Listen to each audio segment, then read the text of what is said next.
So we're going to pick up with the Age of Jefferson. If you're looking at your blackboard, this should be up there on there. You should also have the last two lectures. Audio should be on there by now.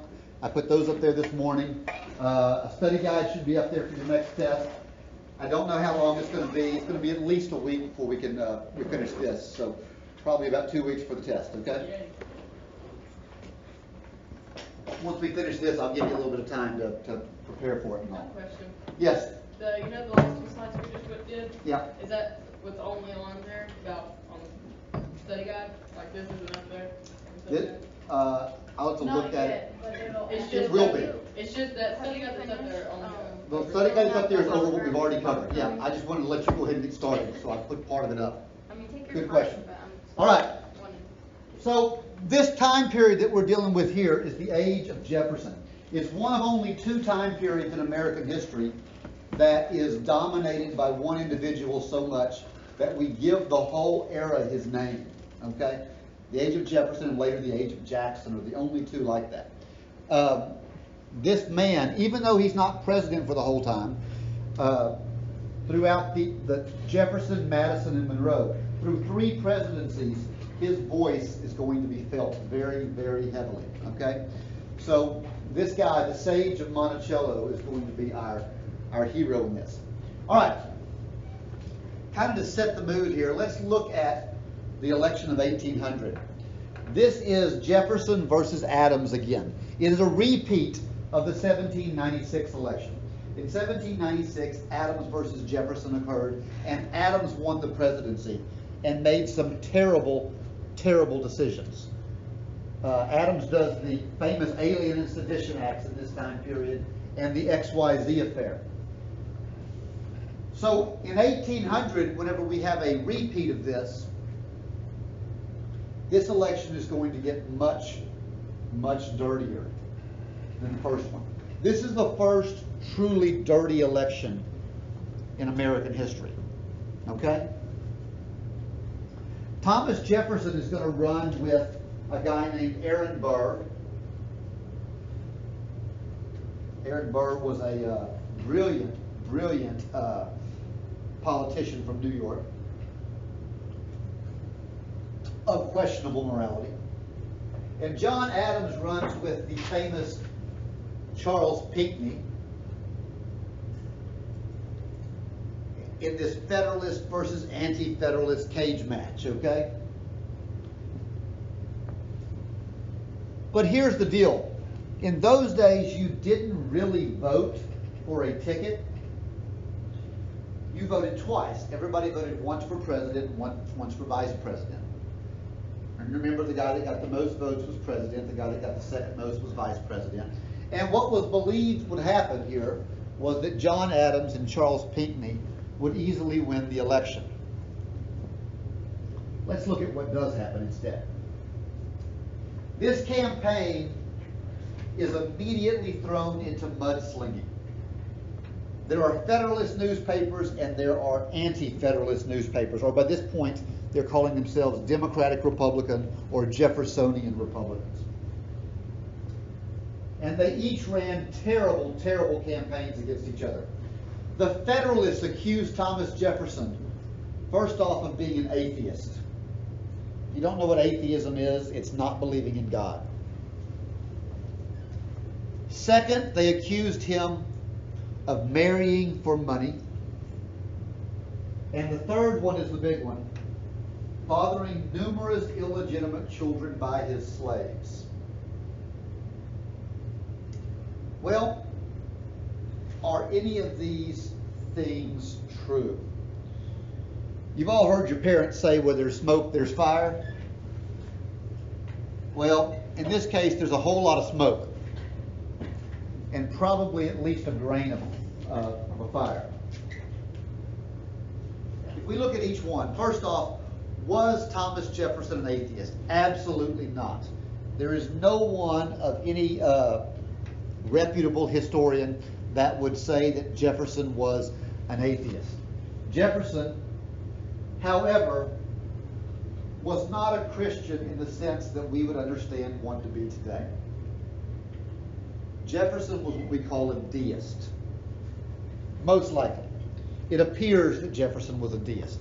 I don't like to speak into a man's soul because we don't know what they believe individually. But his actions, he actually released a version of the Bible. You can go buy it now. It's called the Jefferson Bible. It used to just be called the Red Line Bible, where he went through and he marked out all of the miracles because he didn't believe in that action. He believed in the moral teachings of Jesus Christ, but didn't believe in all the miraculous parts. Jefferson was a man of science. So he was very much into this idea of God as a creator, but not interfering anymore. The example people usually give is they saw God as a watchmaker. A watchmaker makes a nice watch and he winds it up, and he gives it to you, and that watch runs great. But he doesn't come by and rewind your watch for you every 15 minutes. He's not checking on it. That's the way that Jefferson would have seen God. So not an atheist, but not a Christian in the modern sense either. Second, did Jefferson marry for money? Well, there's a lot of evidence that he married into money. He did marry the second richest widow in Virginia. George Washington married the first richest widow in Virginia. That having been said, it seems to have been a true love story. Jefferson and his wife wrote beautiful love letters to each other. She died quite young. She was still in her 20s when she died. And Jefferson mourns her for the rest of his life. He spends about 50 years of his life in mourning for her. Never marries again. Wears black the rest of his life. Why did she die, or how did she die? She died from complications from childbirth. She didn't actually die in childbirth, but there were some problems in the birth that happened that caused it. Did the child make it? The child did make it. Did or didn't make it? Did. The child did, yeah. So, would I say that he married for money? No, I would not. But I would say that he did marry into money. Jefferson's family was an old Virginia family, but they didn't have much money anymore. They'd lost most of it by this point. So it was kind of it was convenient that he married somebody that had a lot of money, but they did at least seem to be in love. The third one, this is the controversial one. And this dates back to the election of 1800 when there were newspaper articles about one of Jefferson's slaves named Sally Hemings. Sally Hemings had been a house servant or a house slave for Jefferson. She was born on the Jefferson plantation to a slave of the Jeffersons. She had spent her whole life with him. And in this article, they noticed that her son looked an awful lot like a Jefferson. And they accused Thomas Jefferson of having an illegitimate child with her. Now, this would have been highly, highly controversial at that time. Not because it didn't happen, it did happen. It happened all the time. Everybody knew it happened. But you didn't talk about it. And when Thomas Jefferson had gone to France as an ambassador, he had taken Sally Hemings with him. And there is a great deal of evidence that Thomas Jefferson and Sally Hemings were together. Not as husband and wife, but about as close as you can have whenever it's a slave. She was treated different than other slaves. In fact, her children were set free. Now, a few years ago, the descendants of the Jefferson family and the descendants of Sally Hemings' family agreed to DNA testing, and they went back, and there is a match. They do share a common ancestor. Does that put it to bed that Thomas Jefferson and Sally Hemings were an item? Not really, because Sally Hemings was raised on the Jefferson farm. Her family, she was born there. Her family was from there. It means that some Jefferson was involved. It doesn't necessarily prove that Thomas Jefferson did. I will say that the Jefferson descendants have accepted this and they have a big family reunion every year at Monticello still, and the Sally Hemings family is invited to it. So it seems to be something that's just accepted now, and should be. I think it's nice how the Jefferson family has dealt with this in recent years. So that is probably the one that has the most value to it. Let's look at what the Jeffersonian Republicans accused Adams of. They accused him of monarchism, of wanting to be a king. They also accused him of cowardice, poor tax policies, and treason. These are rough. Monarchism. Well, I don't think John Adams wanted to be king. Remember, his idea was independence. He was very much against the king. But he did believe that a president should be treated with a lot more respect than they were. He didn't think of a president as first citizen. In fact, when John Adams became president, he wanted to be referred to as Your Highness or His Majesty. It was George Washington who himself said, "No, call me Mr. President." I like that. But Adams thought the presidency deserved more than that. Plus, there was that Alien Act and Sedition Act that seemed very monarchical. So there was a lot of things that Adams was doing that a king would also do. I think there's a little bit of gray area there. Plus, there's the fact that his son, John Quincy Adams, does go on to be the 6th president of the United States. So if you look at that, you have a president who raises his son to be a president. That sounds a lot like a king and a prince to me, okay? So there's a little bit of evidence there. Cowardice. They called him a coward because he wouldn't declare war with England over trade policies. One of the things that England was doing at this time period was impressing our sailors. They were going onto American sailing ships, capturing American sailors and forcing them to serve in the British Navy. Adams wouldn't go to war over this, probably because Adams knew we'd lose the war. I don't know if you call that cowardice or smart, but the Jeffersonian Republicans called it cowardice. Poor tax policies. This one makes me laugh.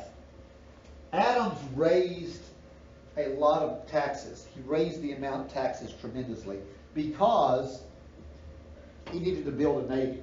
And he built the United States Navy. He was the first president to build a navy for us. And why did he build this navy? He built it because he knew that down the road we were going to have to fight England. And he needed to prepare us for it. Well, now the Jeffersonian Republicans are accusing him of poor tax policies because he raised taxes to build a navy. All right, guys, you can't have it both ways. You can't accuse Adams of being a coward for not going to war with England and then yell at him for raising taxes so he can build a navy to fight England when he has to. Okay? You got to pick one or the other. And they chose to fight both of those. I think that's a really hard one to justify. The last one, I think, is the easiest to justify.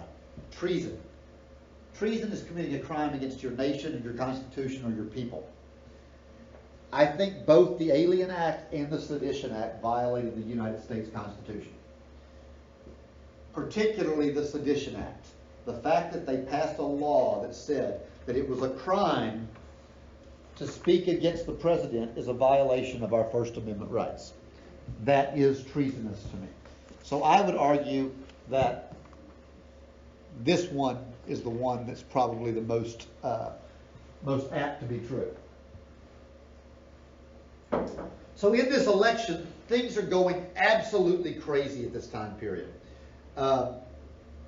It looks like Adams is going to win the presidency again, as you would expect him to do. He's the sitting president. He's the incumbent. But Hamilton is going to ride in. Remember, Hamilton is the leader of the Federalist Party. And Hamilton absolutely hates Jefferson. He hates Aaron Burr. and he really doesn't like John Adams either. The only person up there that Hamilton likes is Charles Pinckney. So Hamilton decides to get a little sneaky. He wants the Federalists to stay in power, but he wants to insult John Adams. So he starts getting behind the lines.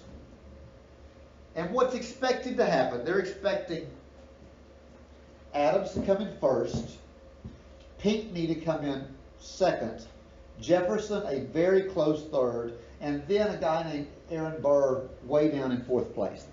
That's what everybody thinks is going to happen. So Hamilton convinces some of the Federalists to throw one of their votes away. They said, instead of voting once for John Adams and once for Charles Pinckney, vote for Charles Pinckney and then throw your other vote to that fourth place guy, Aaron Burr. He can't possibly win. He's so far behind. We'll just throw a couple back there.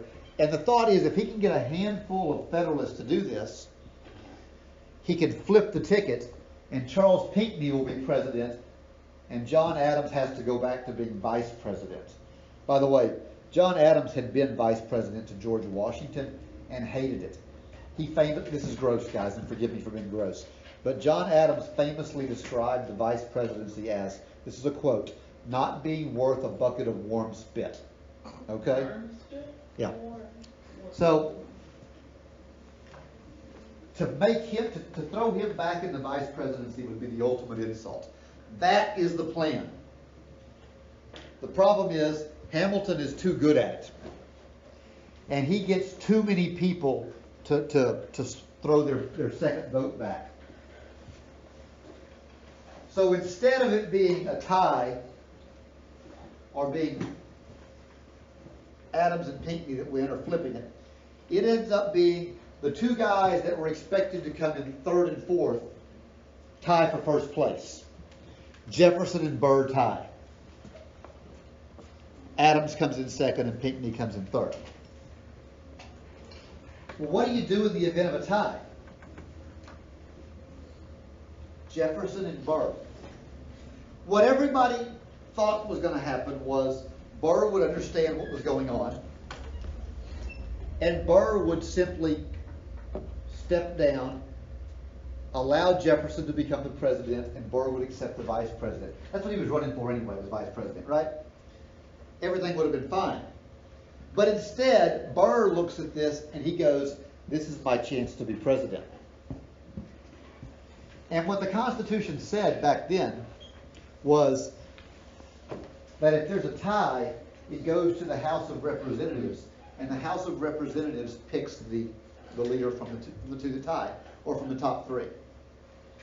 Well, Jefferson and Burr's names are put forward. Here's the problem. The House of Representatives is controlled by the Federalists, and these guys are both Democratic Republicans. So Aaron Burr starts conspiring. He gets in the background and starts talking to the Federalists. Aaron Burr is a Democratic Republican. He is in Jefferson's party.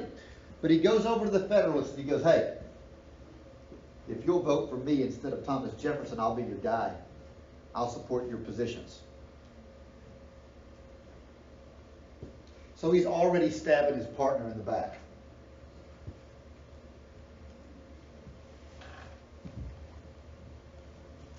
They voted again. And they tied again.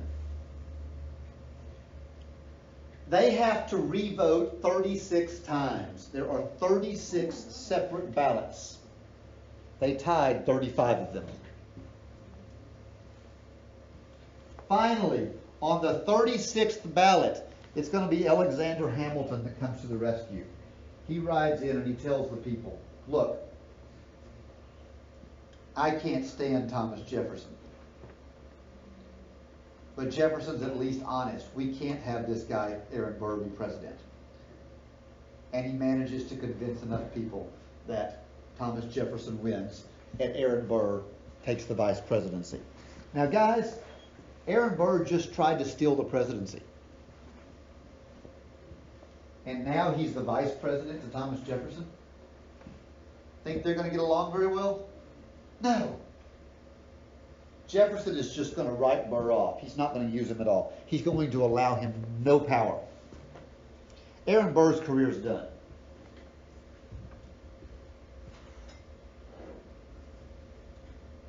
Of course, we're going to get to see him again, because he's going to do some ridiculous stuff to try and save his career. All right, so we sometimes call this the Revolution of 1800, because something revolutionary happened. By the way, I want to talk about that word revolution, because in our minds, a lot of times we think a revolution means a war, because the American Revolution, the French Revolution, the Russian Revolution. But all revolution really means is significant change. Okay? So, the Industrial Revolution, the Scientific Revolution, the Information Revolution. Those weren't wars, they were just big changes. Well, this was a big change. We call it revolutionary because political parties, political power shifted from one party to another without violence for the first time ever.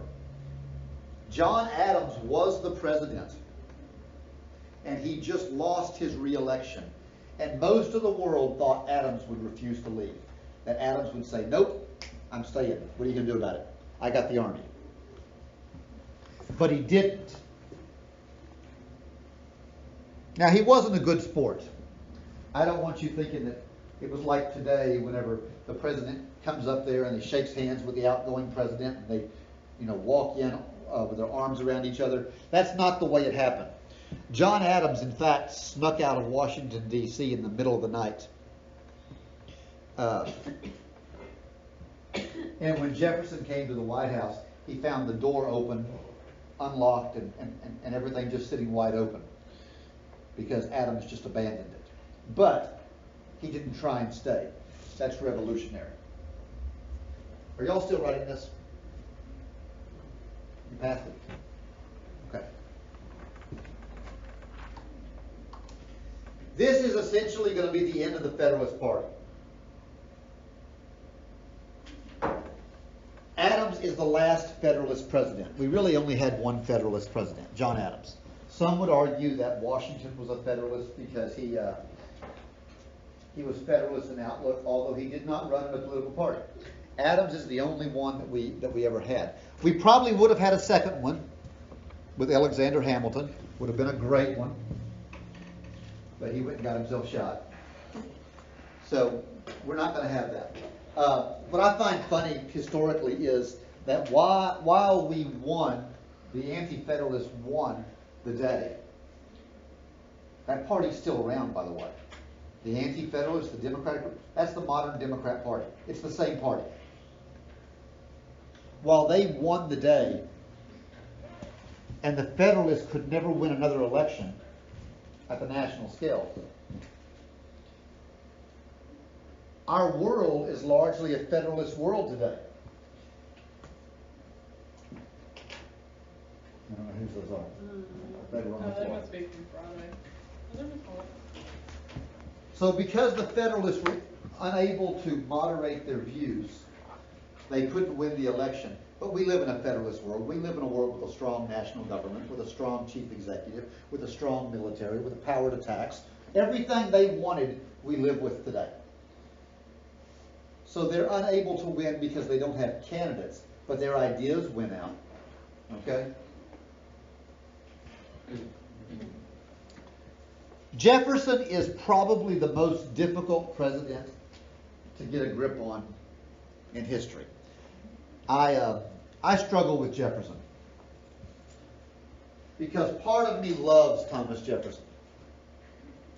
I love the Thomas Jefferson that wrote, "All men are created equal."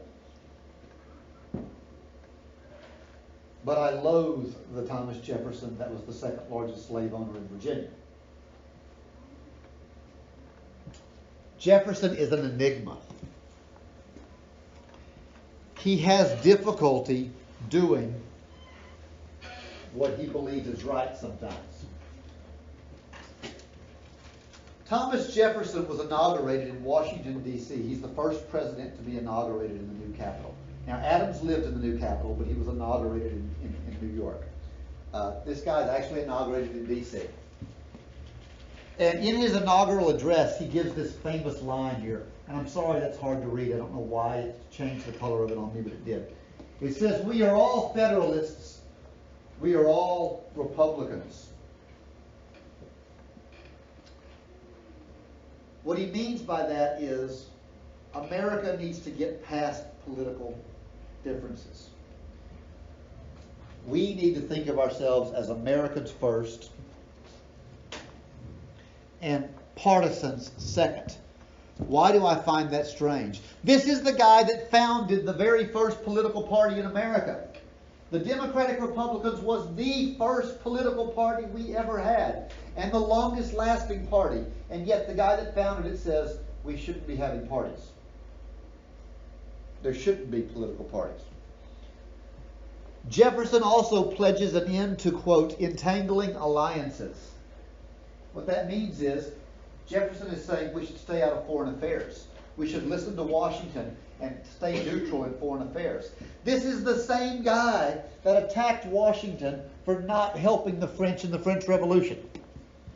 The same guy that attacked Adams for not going to war with the English over impressment is now saying we should stay out of foreign affairs.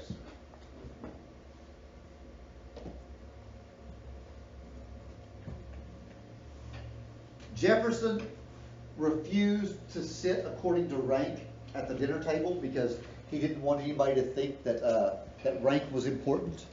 And yet he still acted like an aristocrat. He still acted aloof and better than other people. He's very dissatisfied as a political servant because he studies political philosophy.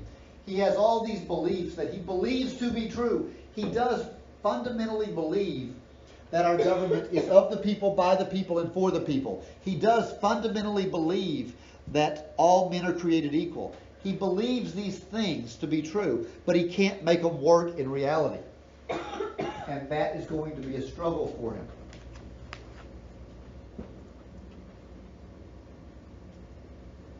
Jefferson was the founder of the Anti-Federalists, or by this point, Republicans, Jeffersonian Republicans.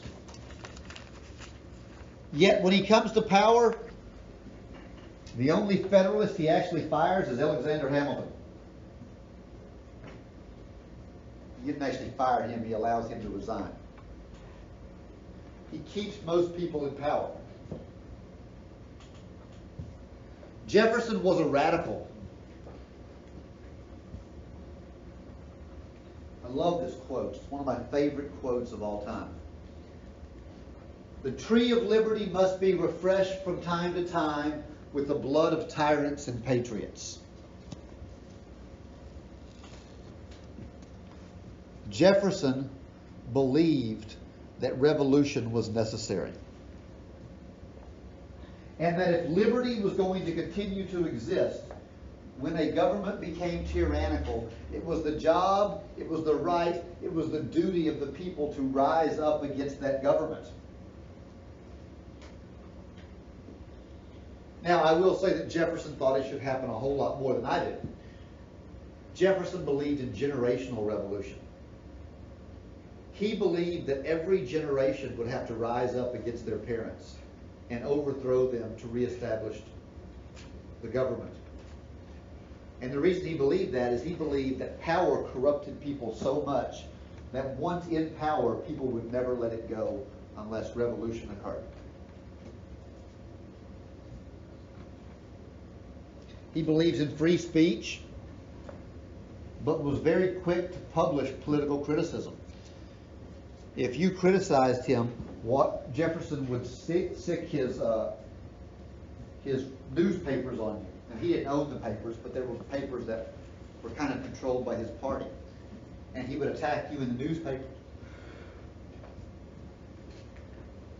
Jefferson also believed in limited government. He believed that government has limited powers. At least he believed that until it became necessary for him to act as an unlimited government, like with the Louisiana Purchase. Okay? He was very revolutionary.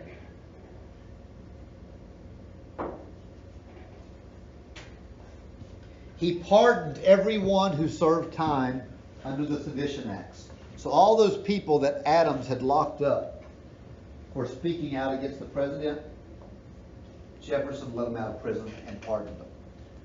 Just erased their crimes like it never happened. That's pretty cool.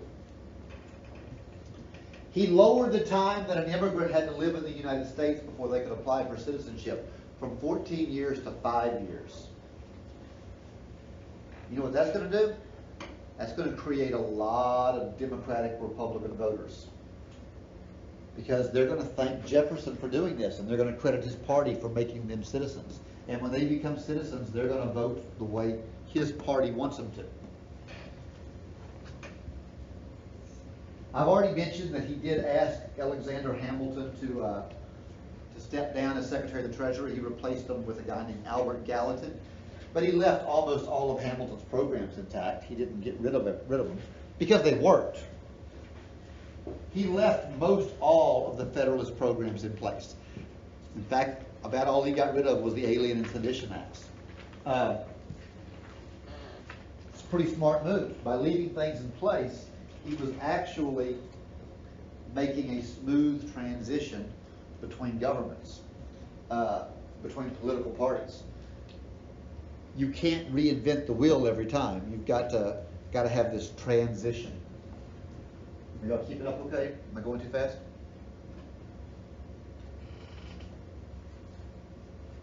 Economically, Thomas Jefferson is going to do some things that I really like and some that I didn't. He cut spending a lot. He thought Adams spent way too much money, so he reduces the amount of things the federal government does. He also pays off the national debt. At the end of Jefferson's term, we didn't owe any nation any money. I like that. That's pretty cool. We've only done that twice in our history. So that's impressive. He abolished all internal taxes. What that means is our taxes would not be based on sales of goods or income in the United States. It would all be tariffs. It would all be external taxes. He cut military spending, mostly by selling off the Navy that Adams built. He sold the ships to other countries, mostly Mexico. Used that money to pay off the debt. He expanded the National Bank, which is funny because he's the guy that fought against the National Bank with Hamilton during Washington's administration. He also didn't repeal the assumption tax that Hamilton had put in place. So he does some good things and some bad things.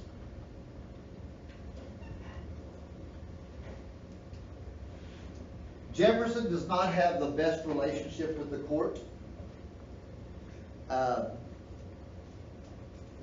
Mostly because John Adams hacked the court system with judges, Federalist judges, right before he got out of office. Any judgeship that was open before Adams left, he made sure that he appointed a Federalist judge to those places.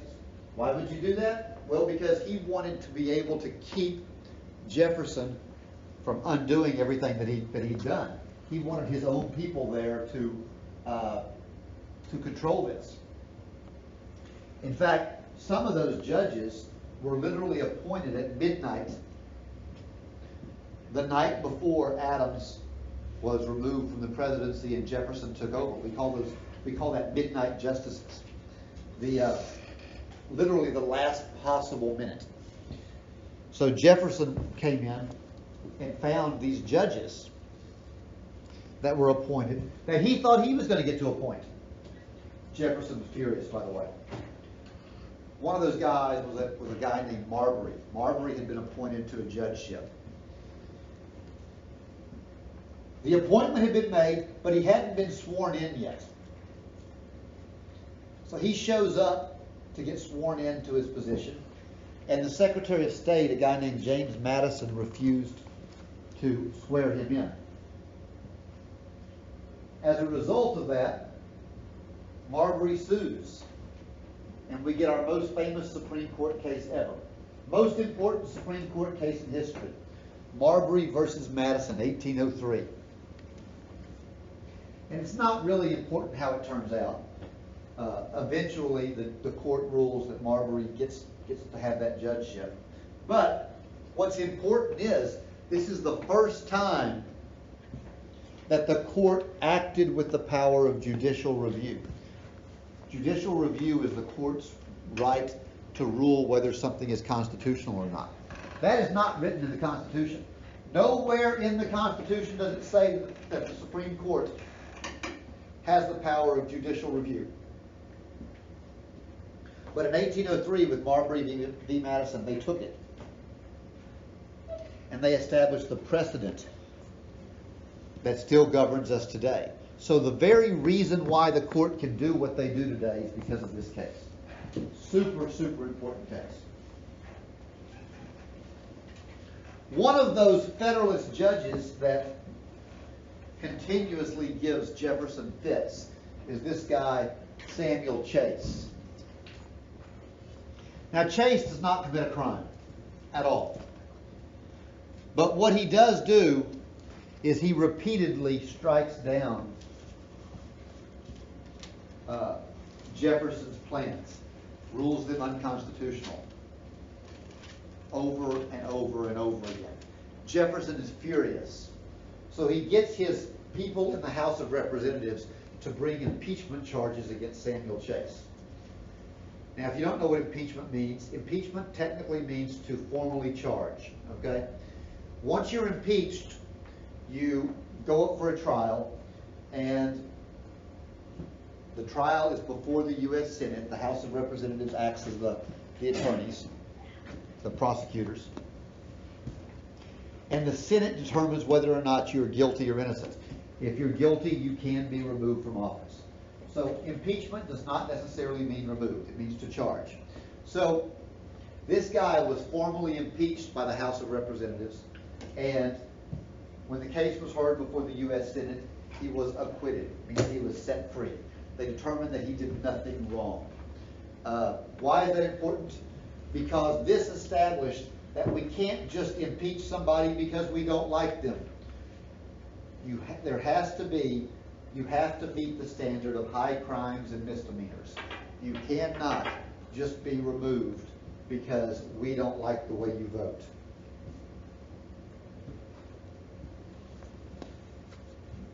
Let's talk about Jefferson as a warrior. And that's kind of hard for me to comprehend. Because Jefferson, as governor of Virginia, fled the capital on a horseback when the English arrived. I can't speak today, pardon me. And then Jefferson reduced the militia down to 2,500 men and sold off the Navy. We weren't really prepared for war. But the Barbary pirates are going to be back. The Barbary pirates, we talked about them once before, but they're this group of pirates along the Barbary coast of Africa. That's where Libya is today. And they demanded that they be paid a tribute, a bribe. And if countries didn't pay bribes to them, the Barbary pirates would attack your ship, loot your goods, and sell your sailors off into slavery. Well, we refused to pay the tribute.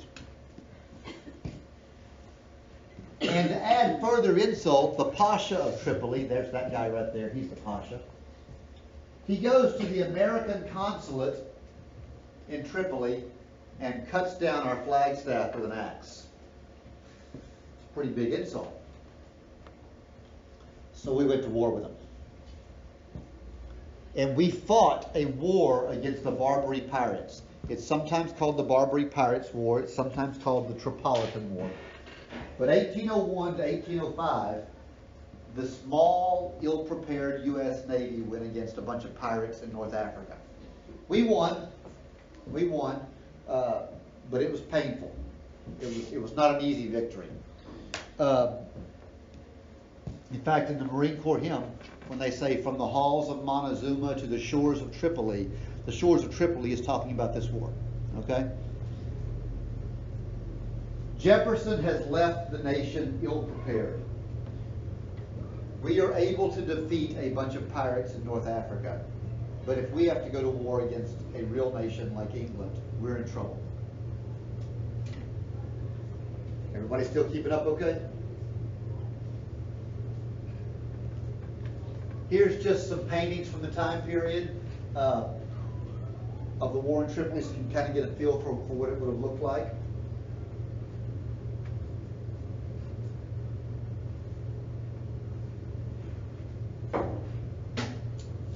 The Louisiana Purchase is one of the things that I give Jefferson the most credit for. I told you before that I have a hard time with Jefferson because there's so much I like about him and so much I can't stand about him. This right here, just for this reason, Jefferson makes my list of great presidents. The Louisiana Purchase.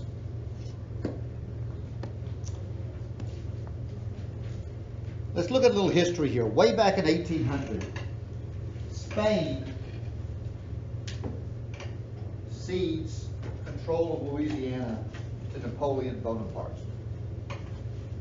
They saw the writing on the wall. Louisiana was expensive to maintain, and they believed that they would not be able to keep it out of the hands of the United States for long. So they just gave it to Napoleon rather than pay all this amount of money. In 1802, France removed the right of deposit. That means that 1802, France said that the United States could no longer use New Orleans, the mouth of the Mississippi River, to deposit their goods to sell. That's a big problem. Because if you look at a map, the United States has spread dramatically. But if you're west of those Appalachian Mountains, you've really got two choices. You can put your goods on a wagon and carry them over the Appalachians to try and get them to a port on the Atlantic, or you can put them on a barge in the Mississippi River system and go down to New Orleans. It's much cheaper, much faster, and much easier to use the Mississippi. France says you can't do it anymore. It's going to bankrupt us if we listen to this. So in 1803, James Madison and Robert Livingstone, and I know it's spelled Livingston like the city, but it's pronounced Livingstone in this case.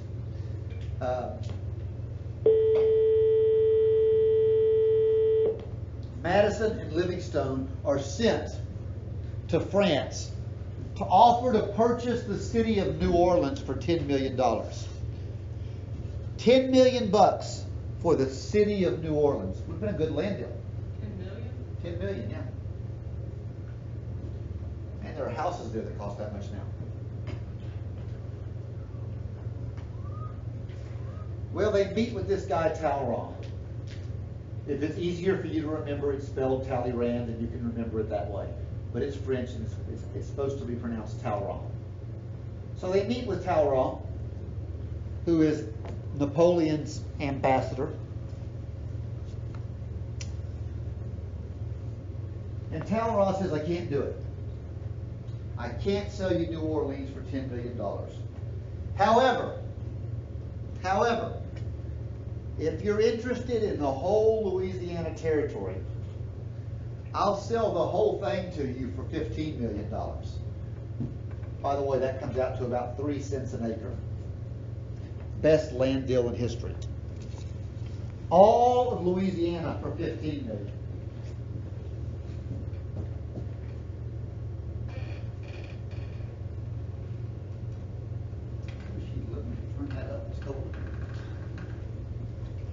Well, here's the deal. They weren't authorized to spend $15 million. They weren't authorized to buy all of Louisiana. All they had the authorization from Congress was to buy New Orleans for $10 million. But this land deal is too good to pass up. We're talking 10 million for one city or 15 million for all this land. Way too good of a deal. And Jefferson struggles with it. But in the end, Jefferson says, buy the land. I don't care if it's unconstitutional. This land deal's too good. Buy it. So we did. After we made the deal, Madison famously asked Talra for a map of what he bought. And Talra's response was, I love this. You have made yourself a good deal. I'm sure you'll make the best of it. What? What does that mean? What that means is we don't really know what the borders are. It's whatever you can take.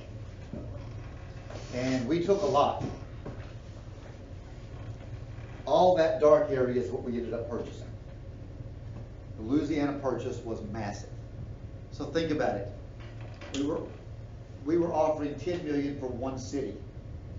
And instead we paid 15 million and we got all of that. Some people, by the way, thought Texas was part of it originally. It's going to lead to the Texas Revolution.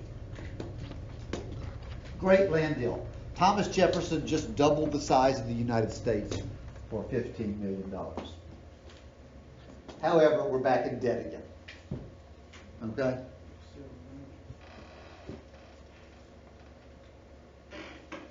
So we have all this land. We need to map it. We need to know what's out there. So we sent off a couple of guys. We sent off Lewis and Clark. Meriwether Lewis and William Clark. Meriwether Lewis, by the way, was Jefferson's personal secretary. William Clark was a soldier. And they are told to go map the flora and fauna. What that means is map the land and draw pictures of the plants and animals so we know what's out there. And they came back with so much information. There were some things that they were expecting. We don't ever tell you about this because it's embarrassing for us, but one of the things that Jefferson wanted them to look for was dinosaurs. I know we're all sitting here going, dinosaurs, really? Well, the Indians had brought back these giant bones. They didn't call them dinosaurs. We didn't have a name for them yet. Okay? But these giant animals. They brought back these giant bones. And Jefferson had seen them. And he had reasoned that it's possible in this area that nobody's ever been out into, nobody knew, that these animals once lived here, maybe they still did. I don't know if that's unreasonable. Nobody had ever been there, but they were looking for giant animals. I say dinosaurs, they wouldn't have said that, because like I said, that word didn't exist yet. But that is one of the things they were looking for. Another guy takes a southern route. His name is Zebulon Pike. He's gone 1805, 1806, and he discovers the highest point in the continental United States, Pikes Peak. Some of you may have been over Pikes Peak before when you've gone skiing in Colorado or something. Sounds familiar. Where is it around? Like, what city? I have to look. It's after you get through Denver. I think. All right. I haven't been in a lot of years. Let's pick up here next time. Good place to stop. I started writing before you finished it. All right. So you got a study guide up. Don't waste your time, guys. Go ahead and start.